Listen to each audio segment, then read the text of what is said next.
और उत्तराखंड 24 में सबसे पहले बात बड़ी खबर की। मुख्यमंत्री पुष्कर सिंह धामी ने एक्स पर पोस्ट किया, उम्मीदों का नया साल 2025, प्रदेश की महिलाओं को लखपति दीदी बनाने का लक्ष्य। 1,50,000 महिलाओं को लखपति दीदी बनाने का लक्ष्य है। महिलाओं को सशक्त बनाने की दिशा में आगे बढ़ रहे। उन्होंने एक्स पर पोस्ट करते हुए लिखा कि महिलाओं को आर्थिक रूप से सशक्त और आत्मनिर्भर बनाने की दिशा में आगे बढ़ते हुए हमारी सरकार ने साल 2025 में 1.5 लाख महिलाओं को लखपति दीदी बनाने का टारगेट रखा है। ये कदम जहां पर एक तरफ महिलाओं के आर्थिक सशक्तिकरण में महत्वपूर्ण योगदान देगा, तो वहीं दूसरी तरफ समाज में समान अवसर और अधिकार के लक्ष्य को प्राप्त करने में भी सहायक सिद्ध होगा। ये मुख्यमंत्री पुष्कर सिंह धामी यहां पर कहते हुए उनका ये पोस्ट आपकी टीवी स्क्रीन पर, जिसके जरिए उन्होंने इस नए साल को उम्मीदों का नववर्ष बताते हुए कहा कि किस तरीके से महिलाओं के उत्थान के लिए लगातार प्रदेश सरकार दृढ़ संकल्पित है। वहीं आज त्रिपुरा के मुख्यमंत्री माणिक साहा का जन्मदिन है। सीएम धामी ने उन्हें बधाई दी है। एक्स पर पोस्ट करते हुए उन्होंने लिखा कि माणिक साहा जी को जन्मदिन की हार्दिक बधाई। सीएम ने जो पोस्ट किया है वो भी आपकी टीवी स्क्रीन पर, जिसके जरिए उन्होंने माणिक साहा को जन्मदिन की शुभकामनाएं दी हैं और उन्होंने लिखा कि प्रभु बद्री विशाल से आपके सुखद, आरोग्यपूर्ण और मंगलमय जीवन की कामना करता हूं।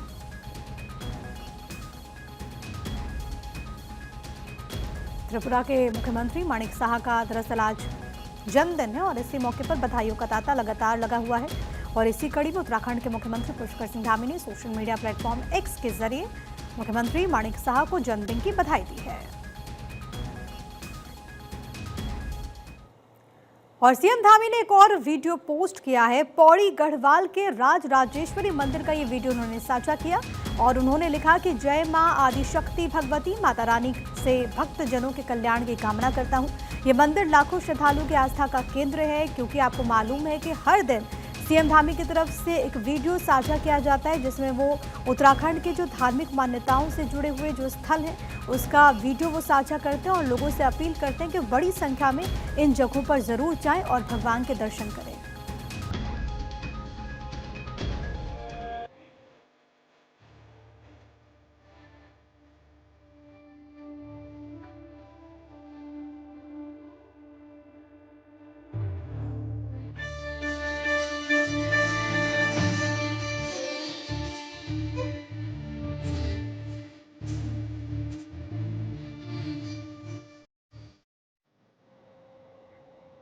वहीं उत्तराखंड में लोगों को कोहरे के कहर का सामना करना पड़ रहा है। मैदानी इलाकों में सुबह से ही कोहरे का असर दिख रहा है। प्रदेश के अलग अलग इलाकों की अगर बात करें तो फिलहाल आंशिक बादल हुए हैं और इसी बीच प्रदेश में मौसम विभाग ने 11 और 12 जनवरी को बारिश और बर्फबारी का पूर्वानुमान जारी किया। मौसम विभाग ने सभी पर्वतीय और मैदानी इलाकों में हल्की बारिश की उम्मीद जताई है। साथ ही साथ 3000 मीटर से अधिक ऊंचाई वाले क्षेत्रों में बर्फबारी के आसार बने हुए हैं। मौसम विज्ञान केंद्र देहरादून के निदेशक ने बताया कि 3 से 4 दिन मौसम साफ रहेगा और 11 और 12 को मौसम में बदलाव देखने को मिलेगा। हालांकि मंगलवार को प्रदेश में देर शाम तेज सर्द हवाएं चलने से ठंड में इजाफा हुआ, लेकिन कुछ देर बाद मौसम सामान्य हो गया है। मौसम विभाग का कहना है कि अभी लोगों को राहत मिलने वाली नहीं है। 2 तस्वीरें आपकी टीवी स्क्रीन पर, एक तरफ बर्फबारी से किस तरीके से वहां पर जो मौसम है वो खुशनुमा हो गया है वो आप देख सकते हैं। दूसरी तरफ आम जनजीवन प्रभावित है, लोग अलाव का सहारा ले रहे हैं। अलग अलग जगहों पर लगातार बर्फबारी हो रही है। बद्रीनाथ, केदारनाथ की बात करें तो जो ऊंचाई वाले इलाके हैं वहां पर लगातार हिमपात से जो सैलानी है उनके लिए तो एक बड़ी खुशखबरी है ये मौसम और यहाँ पर लुत्फ उठा रहे हैं लोग। वहीं दूसरी तरफ आम जनजीवन पर भी इसका प्रभाव पड़ा है। पश्चिमी विक्षोभ जो है 11 तारीख से आ रहा है, तो 11 और 12 में जो मौसम वो बदलेगा उत्तराखंड में। और आप ये कह सकते हैं कि 11 तारीख को जो अंदर के डिस्ट्रिक्ट है उनमें अनेक जगहों तक हल्की मध्यम तक की बारिश मिलनी चाहिए, जो अभी दिख रहा है।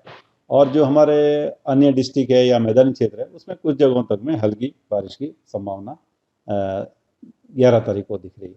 12 को भी एक्टिविटी थोड़ी दिख ही रही है, तो 12 को भी आप ये कह सकते हैं कि हिल्स में जो है कुछ जगहों तक में वो रहनी चाहिए हल्की बारिश, बर्फबारी। जहाँ तक बर्फबारी का सवाल है तो वो 3000 मीटर या उससे अधिक ऊंचाई के जो क्षेत्र हैं उसके आसपास ही रहेगी, बहुत नीचे नहीं आ पाएगी, क्योंकि तापमान बहुत कम हो नहीं रहे। ठीक है, तो इसी तरह की स्थिति रहेगी और उसके बाद फिर मौसम आगे जो है 13 तारीख से साफ होना शुरू हो जाएगा। तो आगे पहाड़ों पर मौसम के बदलाव ने ऋषिकेश और मैदानी क्षेत्र में अपना असर डाला है। अब बात अगर हम ऋषिकेश करें तो वहां पर तीर्थ नगरी कोहरे के आगोश में है, जिसके चलते वाहनों की गति थम गई है, विजिबिलिटी भी कम है, जिसका सीधा असर पहाड़ों और मैदानों में जाने वाले वाहनों की रफ्तार और हवाई कनेक्टिविटी पर भी दिख रहा है। हरीश थपलियाल मेरे साथ, मेरे सहयोगी इस वक्त लाइव कनेक्टेड है। हरीश, इस वक्त वहां पर मौसम कैसा है और मौसम विभाग की तरफ से क्या पूर्वानुमान, क्योंकि कहा जा रहा है कि 11-12 जनवरी को बारिश भी हो सकती है कई हिस्सों में। प्रिय, देखिए उत्तराखंड में आज मौसम साफ है और पहाड़ी जिलों के जो ऊंचाई वाले इलाके हैं, जिनकी 3000 मीटर से ऊपर की मीटर की जो ऊंचाई है, उन जगहों पर बर्फबारी के आसार मौसम विज्ञान केंद्र ने जताया है। अभी हमने सुना कि जो निदेशक मौसम है विक्रम सिंह, उन्होंने बताया कि आने वाले 2 दिनों में भारी बारिश और बर्फबारी के आसार है। हालांकि जो उच्च हिमालयी क्षेत्र है वहां पर जो है बड़ी मात्रा में बर्फ गिरी हुई है और जिसके चलते पूरा उत्तराखंड समेत उत्तर भारत शीत के प्रकोप में है और जिसके कारण तापमान में गिरावट है। देहरादून राजधानी की यदि हम बात करें तो आज 21 पॉइंट जो है यहाँ का अधिकतम तापमान है और 7 पॉइंट न्यूनतम जो है उसका तापमान दर्ज किया गया है। तो कह सकते हैं कि कुल मिलाकर जो यहाँ पर आज मौसम है चटक धूप के साथ है, लेकिन मौसम पल पल अपना रंग बदल रहा है।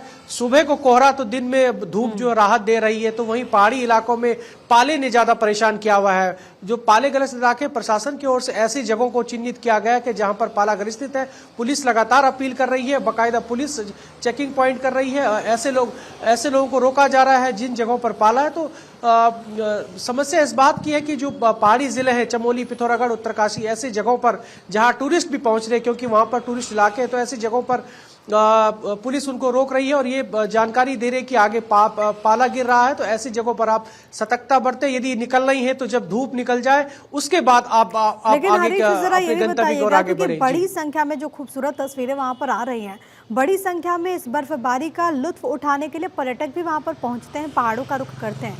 उनके लिए एहतियातन क्या व्यवस्थाएं हैं, क्योंकि कई सड़कें भी ब्लॉक हो गई हैं, तो और क्या कुछ इंतजामात उन पर्यटकों के लिए? जी देखिए, 2025 के शुरुआती दौर में ही बड़ी संख्या में पर्यटक उत्तराखंड पहुंच रहे हैं, चाहे धनोल्टी, मसूरी या फिर उत्तरकाशी का हरसिल वाला इलाका। ऐसी जगहों पर पर्यटक बड़ी संख्या में पहुंच रहे हैं और प्रशासन की ओर से जो सैलानी बाहरी राज्यों से पहुंच रहे हैं, उनकी ओर से जो वहां पर स्थानीय गेस्ट हाउस है सरकार की ओर से बनाए गए हैं, चाहे वो GMBN के हो या फिर वन विभाग के हो, तमाम ऐसे गेस्ट हाउस में जो टूरिस्ट है उनको एहतियात के तौर पर रखा जा रहा है और उनको 25 से 50% की छूट वहां पर दी जा रही है, ताकि किसी टूरिस्ट को दिक्कतों का सामना न करना पड़े। सबसे ज्यादा संख्या में धनोल्टी और मसूरी जो सैलानी पहुंच रहे हैं। प्रिया, हाँ बिल्कुल, तो ये बड़ी संख्या में तमाम जो टूरिस्ट हैं वो इन इलाकों का रुख कर रहे हैं और मौसम विभाग की तरफ से कहा गया है कि आने वाले दिनों में भी जो हालात हैं वो यही बने रहेंगे। लेकिन हरीश, शासन की तरफ से, क्योंकि हमने देखा था कि मुख्यमंत्री पुष्कर सिंह धामी भी लगातार इसको लेकर के सजग हैं, बीते दिनों उन्होंने बड़ी बैठक भी की थी इसके मद्देनजर, शासन की तरफ से क्या दिशा निर्देश जारी किए गए हैं? प्रिय, देखिए मुख्यमंत्री पुष्कर सिंह धामी ने साल 2024 दिसंबर में एक उच्च हाई लेवल की बैठक की थी, जिसमें सभी अधिकारियों को इस बात के निर्देश दिए थे कि जिन जगहों पर टूरिस्ट पहुंच रहे हैं या स्थानीय ग्रामीण है, ये ठंड के कारण यदि कहीं पर कोई दिक्कत हो रही है तो संबंधित जिलाधिकारियों और संबंधित जो पुलिस अधीक्षक है उनको निगरानी करने की जिम्मेदारी दी गई है। तो कुल मिलाकर यहाँ पर ऐसी जगहों पर, खास तौर पर जहाँ सबसे ज्यादा बर्फबारी गिरती है, जिनमें चमोली, पिथौरागढ़, उत्तरकाशी, और ऐसी जगहों पर सभी जिलों के जो अधिकारी हैं उनको इस बात के निर्देश दिए गए थे कि किसी प्रकार की किसी को दिक्कत न हो। एक बृहद रूप में एक अभियान चलाया जाए नगर पालिका, नगर पंचायत और नगर निगम के द्वारा, जहां पर जो निराश्रित लोग हैं, जिन लोगों के पास गर्म कपड़े नहीं है, ऐसे लोगों को अभियान के तहत कपड़े दिए जाएं और किसी प्रकार की किसी को दिक्कतें ना हो। मुख्यमंत्री ऑलरेडी इस बात के निर्देश पहले ही दे चुके हैं। प्रिया, बहुत धन्यवाद आपका हरीश, तमाम बातचीत और जानकारी हम तक पहुंचाने के लिए। तो उत्तराखंड में मौसम को लेकर के जो जानकारी सामने आई वो मेरे सहयोगी आपको बता रहे थे और मौसम विभाग की तरफ से कहा गया है कि अभी राहत मिलने के आसार नहीं है। आगे बढ़ते हैं, बात करेंगे HMPV की, जिसको लेकर लक्सर में भी अलर्ट जारी कर दिया गया है। उत्तराखंड प्रदेश में स्वास्थ्य निदेशक के हिसाब से लक्सर में अस्पतालों ने तैयारी शुरू कर दी और इसी बीच वायरस की रोकथाम के लिए सामुदायिक स्वास्थ्य केंद्र पर तमाम व्यवस्था दुरुस्त कर ली गई है। साथ ही साथ अलग से आइसोलेशन वार्ड और ऑक्सीजन सिलेंडर का इंतजाम हुआ। तीमारदारों को नए वेरिएंट को लेकर जागरूक भी किया जा रहा है। लोगों को सर्दी, खांसी, जुकाम जैसे लक्षण दिखने पर नजदीकी डॉक्टर से सलाह लेने की नसीहत भी दी गई है। तो ये क्योंकि HMPV वायरस देश के अलग अलग हिस्सों में अब तक 8 मामले सामने आए हैं। सबसे बड़ी बात है कि छोटे छोटे बच्चों में सिम्टम्स महसूस किए जा रहे हैं और इसके जो लक्षण है वो इस वक्त जो मौसम बना हुआ है और मौसम की जो बीमारियां होती हैं उसी तरीके की है और इसी को लेकर के एहतियात बरतने की सलाह दी जा रही है। ज़्यादा परेशान होने की ज़रूरत नहीं है। जिस तरह से सर्दियों में सर्दी, जुकाम, खांसी और सांस की परेशानी, निमोनिया इस तरह से होता है, वो भी वैसे ही है। और जैसे ही आपको बुखार, खांसी या गले में परेशानी होती है तो आप नज़दीकी डॉक्टर से सलाह लें, अपनी मर्जी से कोई भी दवा ना लें। दूसरा ये कि जिस तरह से कोरोना वायरस का ये था कि आप मास्क का इस्तेमाल करें, हाथ प्रॉपरली धोया करें। अगर कभी आपको लगता है कि इस तरह का कुछ है प्रॉब्लम तो आप आइसोलेट हो जाएं। हमारे पास भी आइसोलेशन की व्यवस्था है, हमने किया हुआ है। आइसोलेशन का एक कमरा अलग से व्यवस्थित है और सरकारी गाइडलाइन को हम लोगों ने सभी ग्रुप में डाला है और जितनी जल्दी होगा अपने लोगों को ट्रेन करेंगे कि भाई जिस तरह से कोरोना वायरस के लिए हम लोगों ने काम किया था वैसे ही आगे भी कुछ जारी रखना है। सिर्फ ये कि लोगों के अंदर घबराहट और परेशानी नहीं फैलाना है।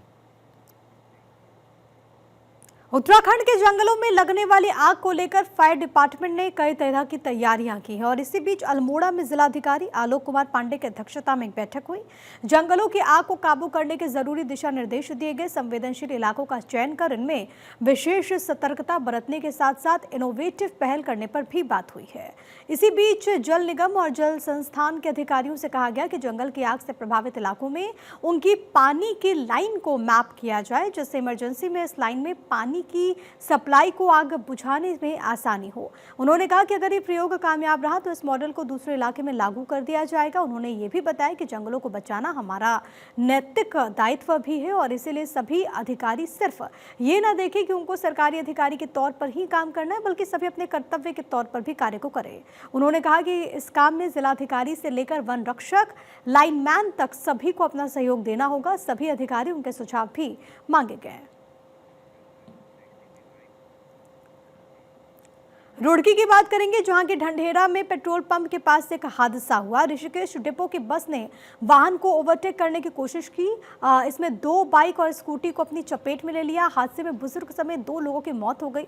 एक युवक गंभीर रूप से जख्मी हुआ। मौके पर गुस्साए लोगों ने हादसे के बाद हंगामा किया। जानकारी मिलते ही CO नरेंद्र पंत मौके पर पहुंचे, लोगों को शांत किया। जानकारी के मुताबिक उत्तराखंड रोडवेज की बस लक्सर से रुड़की की तरफ आ रही थी और जैसे ही वो ढंढेरा पहुंची तो उसने एक वाहन को ओवरटेक करने की कोशिश की। ओवरटेकिंग के दौरान 2 बाइक और एक स्कूटी बस की चपेट में आ गए। CO नरेंद्र पंत ने बताया कि हादसे में 2 लोगों की मौत हुई है।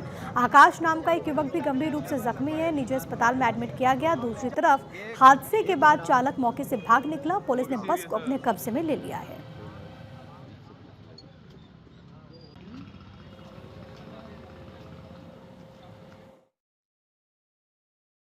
सड़क दुर्घटना हुई है जिसमें रोडवेज की बस के द्वारा कुछ लोगों को कुचल दिया गया है और ये रॉन्ग साइड पर बस आई है, जिससे देखा जा सकता है पीछे में। फौरी तौर पे यहाँ पे रोडवेज की बसों का संचालन इस रूट पे बंद कर दिया गया और इनकी मांग है कि यहाँ पर रोडवेज की बसें संचालित न की जाए और साथ ही साथ यहाँ पे स्पीड ब्रेकर की डिमांड की जा रही है। पिछली बार एक्सीडेंट इस पॉइंट के आसपास हुआ था तो हमने स्पीड ब्रेकर बनवाए थे, 4-5 स्पीड ब्रेकर बने थे और उसके बाद एक्सीडेंट्स में कमी हो गई थी और एक्चुअली कोई भी एक्सीडेंट नहीं हुआ था। बहुत दुखदपूर्ण घटना है, बहुत दुखद घटना है और इसका संज्ञान लेकर इसमें उचित कार्रवाई की। इसमें कितनी कैजुअलिटी हुई है अभी मुझे क्लियर नहीं है, मैं एक बार हॉस्पिटल जाकर देखते हैं। विरोंगखाल की ग्राम पंचायत विकासखंड पोखड़ा में शामिल। ग्राम पंचायत सुंदरखाल देवकंडाई विकासखंड पोखड़ा में शामिल सचिव पंचायती राज चंद्रेश यादव ने अधिसूचना जारी की। पौड़ी गढ़वाल के विकासखंड विरोंगखाल की ग्राम पंचायत सुंदरखाल और देवकंडाई को विकासखंड पोखड़ा में सम्मिलित किया गया। ये पुनर्गठन जिलाधिकारी पौड़ी के प्रस्ताव और शासन की सहमति से किया गया।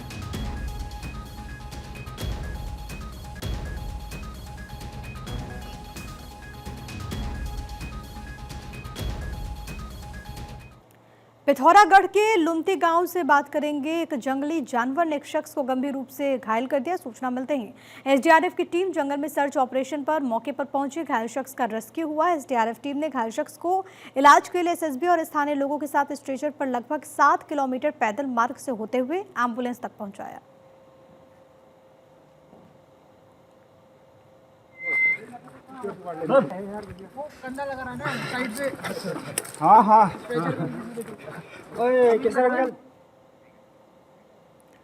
और उत्तराखंड 24 में आज के लिए फिलहाल इतना ही।